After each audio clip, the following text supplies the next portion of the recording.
Pippin, o console de videogame da Apple. Bora lá.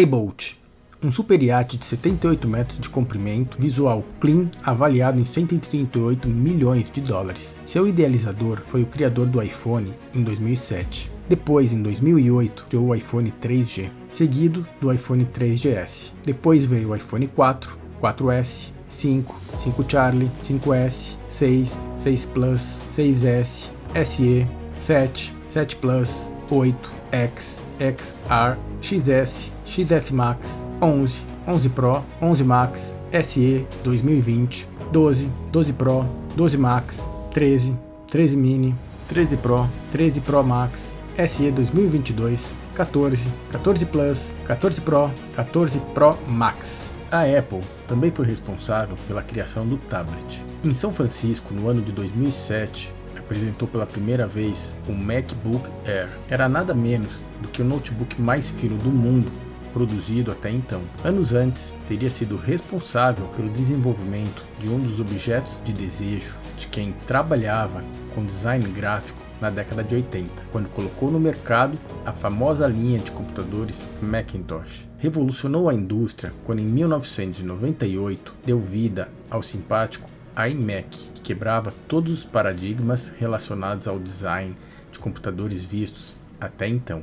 Criou também um monstro tecnológico conhecido como Mac Pro. Era uma CPU de trabalho considerada uma das mais insanas já produzidas até hoje. Em 2001, a primeira geração do iPod chegaria para provar que fitas cassete e qualquer outra parafernália que armazenasse música era coisa do passado. 4 anos mais tarde, apresentaria o também inovador Mac Mini. Era uma caixinha metálica que simplesmente era um computador, algo até então inédito.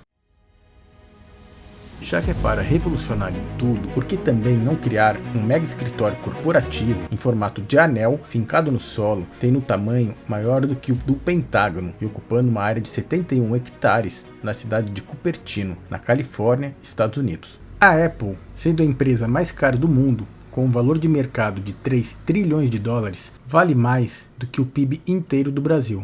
Você, que adora videogame, já deve ter se perguntado por que é que a Apple não lança um console de videogame. Uma empresa que praticamente acerta em quase tudo que lança no mercado, iria sem sombra de dúvidas explodir o mercado de videogames. Meus parabéns, seu feeling inovador empresarial foi atendido. Para você que ainda não ouviu falar no console de videogame da Apple, apresento o Pippin.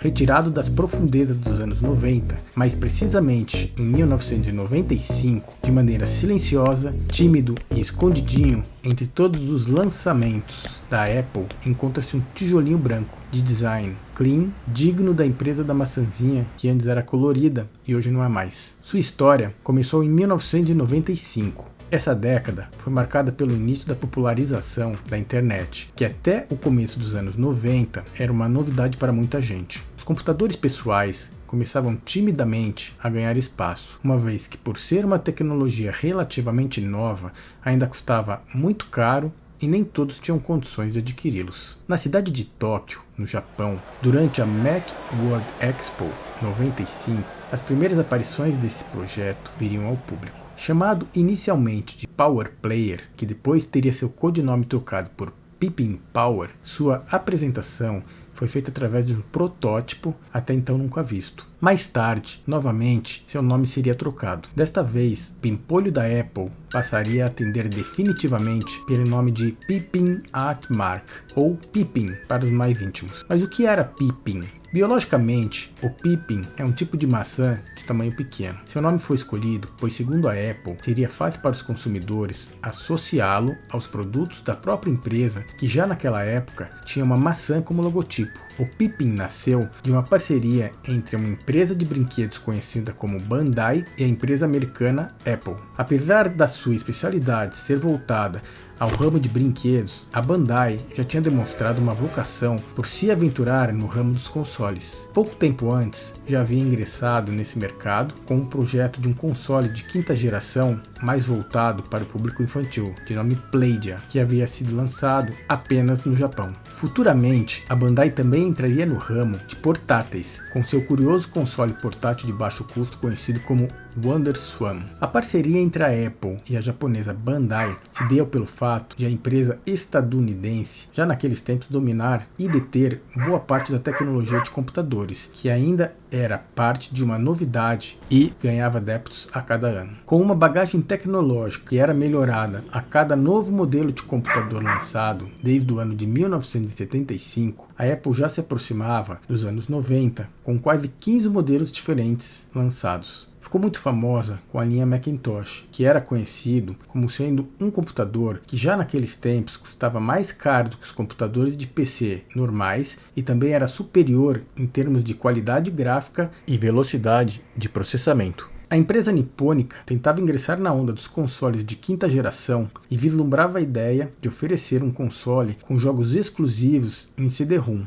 A geração anterior, formada principalmente pelos PC Engine, TurboGrafx da NEC, Sega Mega Drive e Sega Genesis da própria Sega, o Neo Geo e o Super Nintendo ainda contavam apenas com a tecnologia de games em cartucho ou o cards, que eram utilizados pela NEC. Apesar de originalmente terem sido lançados em cartucho, a grande maioria dos consoles da quarta geração chegou a ter também a sua versão em mídia de CD.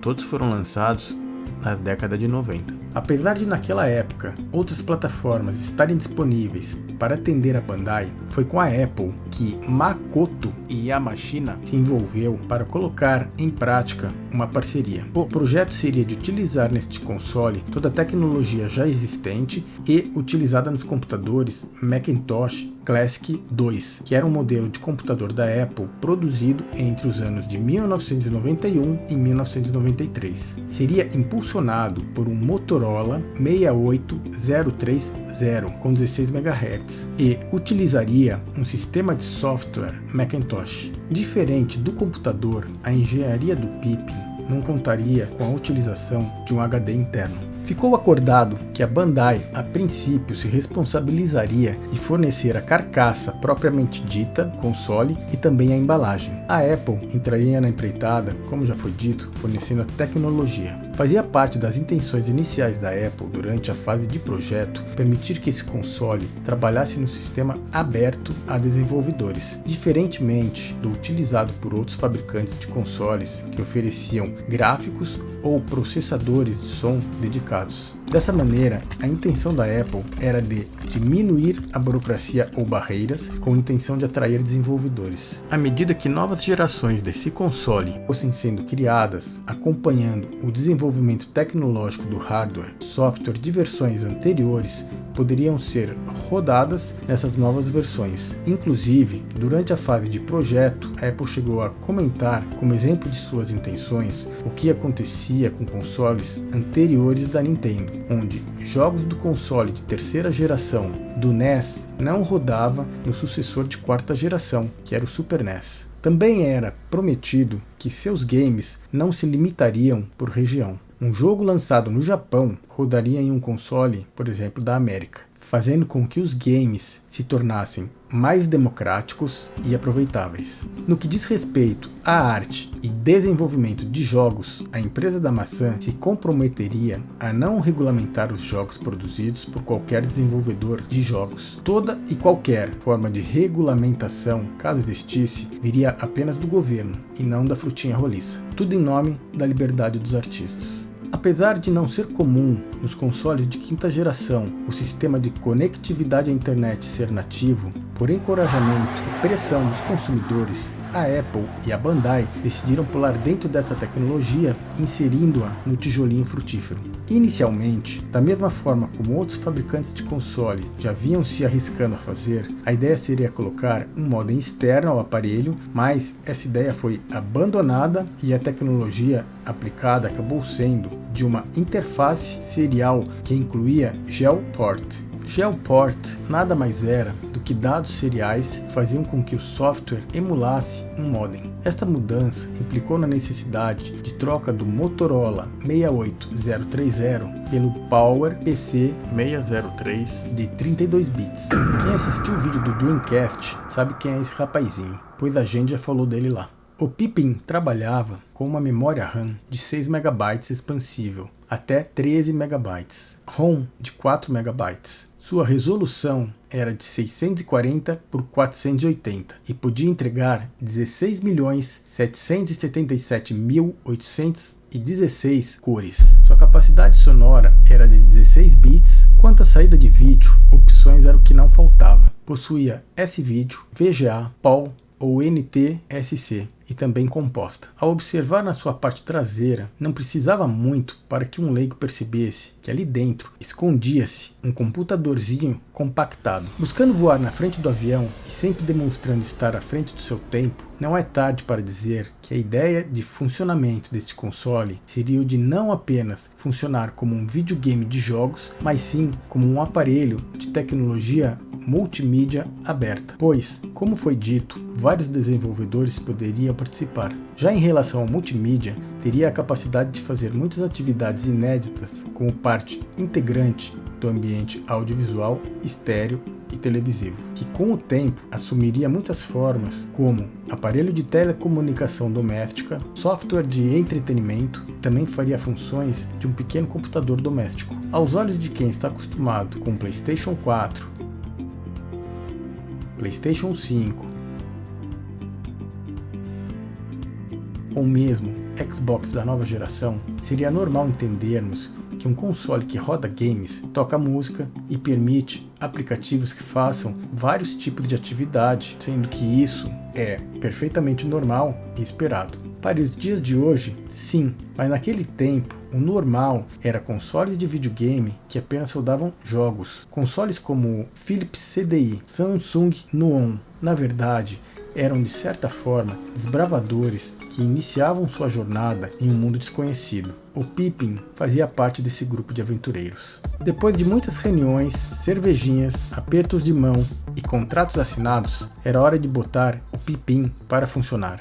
A Apple e Bandai planejavam lançar o videogame no Japão, América do Norte e também Europa. Todos os modelos seriam idênticos, porém o modelo japonês seria branco e o americano de cor preta. A versão japonesa, além da cor, apresentava a descrição @mark na frente do console. Já a versão americana, ao invés de @mark, era visualmente identificado com o nome de uma arroba seguido da palavra World. Já a versão europeia teria sua identificação com a palavra CATS Media. No ano de 1995, o quadradinho cítrico foi lançado no Japão e em 1996 nos Estados Unidos. Seus idealizadores estimavam vender 200 mil unidades no Japão logo no primeiro ano e 300 mil unidades para os americanos. Infelizmente, nenhuma dessas expectativas viriam a se concretizar. Na realidade, os problemas desse console estavam apenas começando.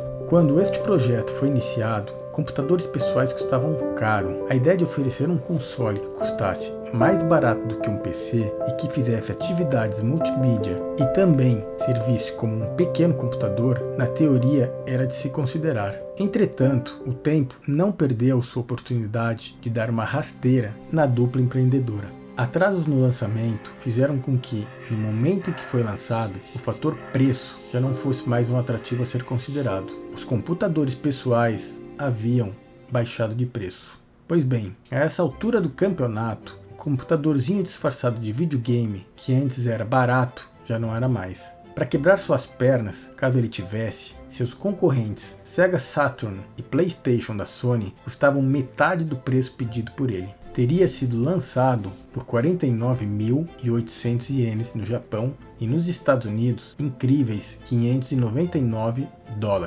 O Pippin, sem sombra de dúvida, foi um fracasso a ser esquecido pela Apple. Muitos fatores complicaram sua vida, apesar de alguns acertos. O design do seu controle foi reconhecido como sendo um bom projeto. Assemelhava-se a um boomerang, possuía um direcional no seu lado esquerdo e um trackball no centro. Mesmo tendo sido uma boa ideia, não era suficiente para cumprir a sua missão de auxiliar os usuários a utilizar um teclado virtual destinado a quem quisesse utilizá-lo como um PC. Um teclado à parte poderia ser comprado separadamente para essa finalidade. Por ser um aparelho montado com base na estrutura do computador Macintosh, o Pippin tinha a vantagem de simplificar a portabilidade de games e software. Muitos dos games executados no Macintosh rodavam perfeitamente no console. Apesar desta vantagem, sua biblioteca de jogos não chamava a atenção, mesmo com licenças de animes japoneses que pertenciam à Bandai.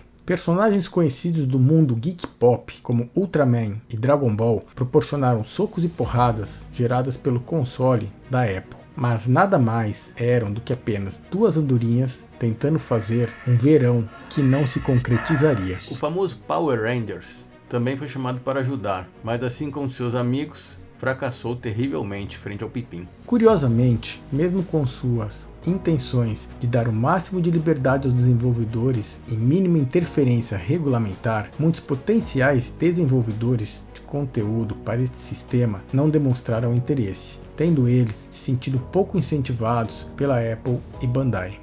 Apesar de ser uma máquina poderosa para a sua época e ser nascido a partir de um computador considerado como um dos melhores do seu tempo, seu hardware não teria sido explorado ao máximo, resultando em muita máquina para pouca entrega. Fala-se que aproximadamente 80 títulos teriam sido lançados por esse aparelho, sendo que destes 18 foram lançados nos Estados Unidos. Nos anos em que o Pippin foi desenvolvido, a Apple definitivamente não passava por uma boa fase, vinha tendo prejuízos constantes e enfrentava dificuldades. Steve Jobs, que era o cérebro idealizador da Apple, havia sido demitido da empresa desde 1985. Com seu retorno em 1997, rapidamente encerrou a vida deste console de videogame. Este console, sem sombra de dúvida, foi um fracasso na história da Apple, que inclusive foi esquecido por eles. É comum encontrar publicações exaltando o catálogo de produtos já produzidos pela empresa americana, simplesmente excluindo o quadradinho da sua história, como se ele nunca tivesse existido. No Japão, 30.000 unidades foram vendidas, enquanto nos Estados Unidos chegou a um total de aproximadamente 12.000. É um console raro de se achar atualmente, principalmente o modelo preto, que teve uma distribuição mais limitada do que o modelo nipônico. No ano de 2009, o site ScrewAttack.com colocou o Pippin como o 10º pior console de videogame já produzido até hoje. Anos antes, em 2005, este console já tinha atingido a marca de 22º lugar na lista dos piores produtos de todos os tempos, segundo a revista PC World Magazine.